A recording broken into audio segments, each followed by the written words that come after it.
Hey everybody, so you know what time of year it is. It's the end of the year, and so you all know what that means, right? No. No. Oh yeah, no one knows what that means, huh? This is the first year our channel's been alive. Anyway, I'm Epsilon. I used to be Sigma. You're still Sigma. And this is our top 10 games of 2015. Yeah. Number 10!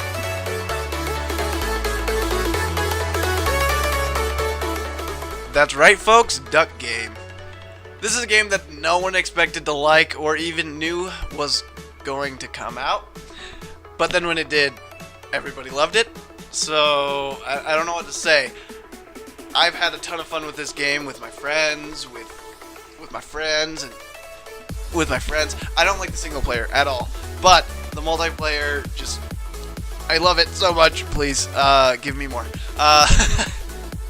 So Duck Game is number 10 on the list. Does not mean that it's any worse than any of these other games, but I've had more fun with the other games, so let's move on with the next part of the list, I guess. Number 9! Up.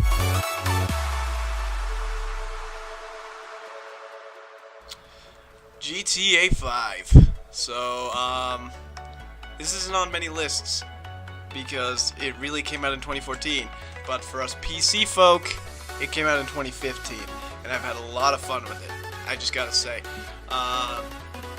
It does have extremely long load times to connect to online, which is irritating, to say the least, but I've had a lot of fun when I get it to work and when I have friends online.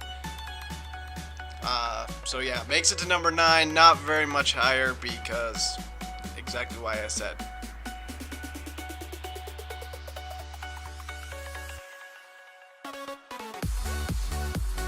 Number 8!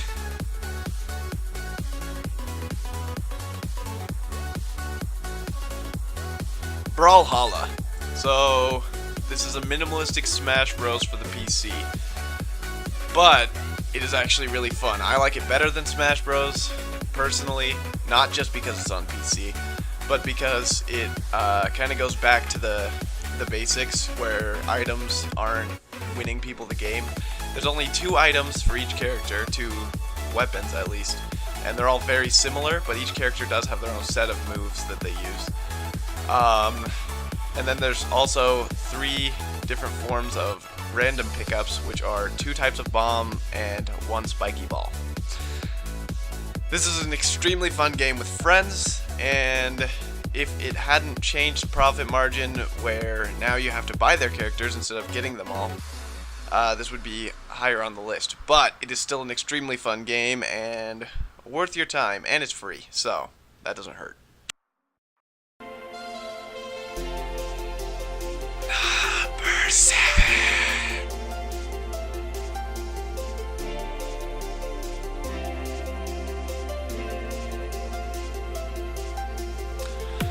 The Witcher 3 Wild Hunt. So this is a game that I've got to say is the best RPG of 2015. Fallout 4 was a good game, yes, but not an RPG. Well, not a good one, at least. So The Witcher 3 has all the elements of RPGs that you like, and you literally are role-playing as Geralt of Rivia. You can't do things outside of what you would do, but then again, that's the whole point. I've had a lot of fun with this game. I came a little late to the party, got it late in the year, so I haven't been able to play it to its completion. This gameplay that you're seeing currently is where I am. So I've had fun so far, and I assume I'm going to continue to have fun with this game until I finish it.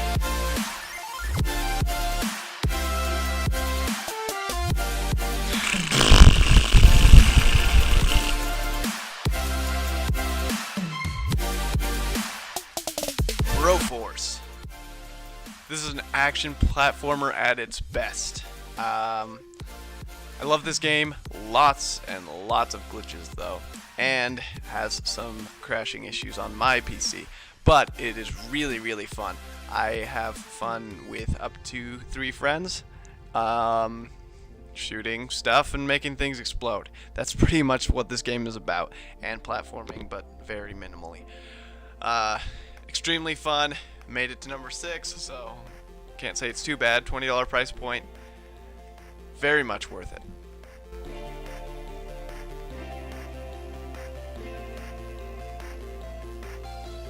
Number 5.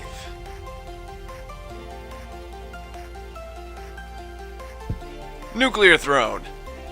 So this game is very similar to another game on this list, actually. Oh, never mind, that didn't make it on the list. I just looked at the list.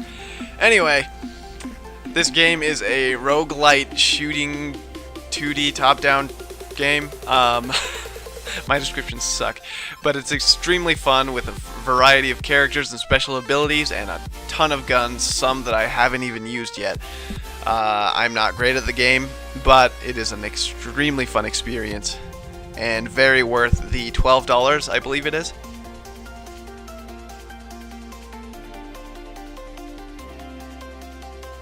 Number 4.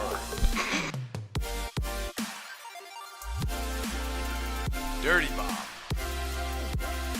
Yet another special ability based class shooter. Well, loadout based. There we go. This shooter, you choose from, I don't know how many different mercs. There's many different characters to choose from, all with varying abilities, and all are extremely fun to play. I've had a lot of fun with this game. It is a free-to-play game, but plenty of opportunities to get in-game currency and buy the characters yourself. The matchmaking could use a bit of work, but if you don't use matchmaking like most of us, go on the server browser and you'll do just fine.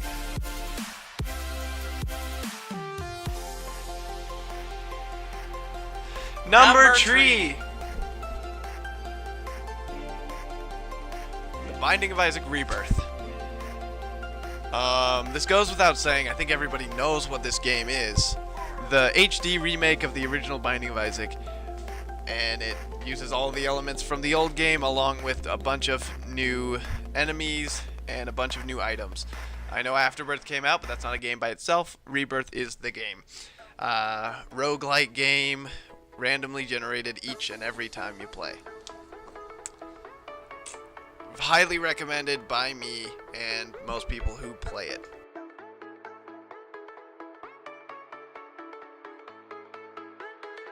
Number 2.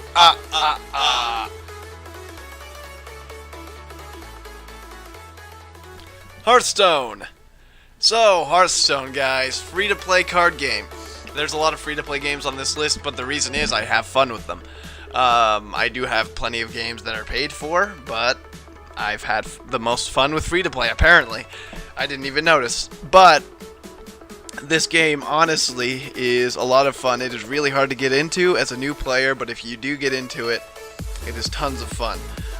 Personally, I've only spent money on the single-player expansions and have the closest to a full setup that anyone around me does. But you can play non-competitively, and it's still a lot of fun. The mechanics are great. There is a little bit too much random, but I have had tons of fun, and if we were purely basing this list off of playtime this year, Hearthstone would definitely be the winner, but we're not. So, on to the next one. Number 1!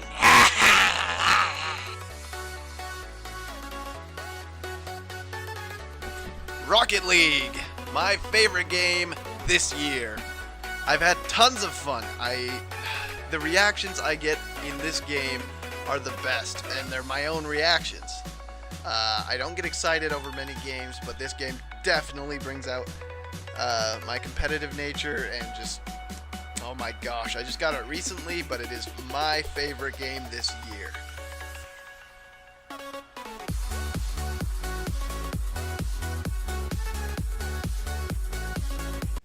Alright guys, so to sum up, this list was completely my opinion. What I thought was the best, that's just what it was. What I thought was the best. So if you guys want to voice your opinions down in the comments, let me know if you think any of my opinions suck, which, I mean, they're opinions, so why would you think they suck? But anyway, I hope you enjoyed this list. Highly recommend every game on it. And I have been Epsilon, and Sigma's somewhere else. And we'll see you next time with Wandering Epsilon.